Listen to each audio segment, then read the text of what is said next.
Good morning, mahal. Sandali at ihahanda ko na ang pagkain mo.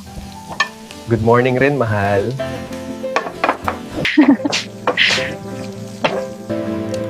Eat well, mahal ha. Magpakabusog ka.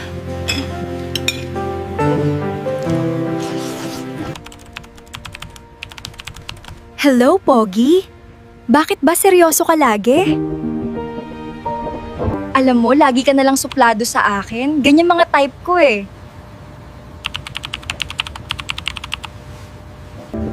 Pasensya na, pero marami pa akong ginagawa. Inuubos mo ang pasensya ko, makikita mo! Iha, kaya kita igawa ng gayuma pero tandaan mo, lahat ng epekto ay pwede bumalik sa'yo, mag-ingat ka! Siguraduhin mo na mapapainom mo ito sa kanya, sigurado ikaw na lang ang gugustuhin niya. Sandali, may nakalimutan pala ko.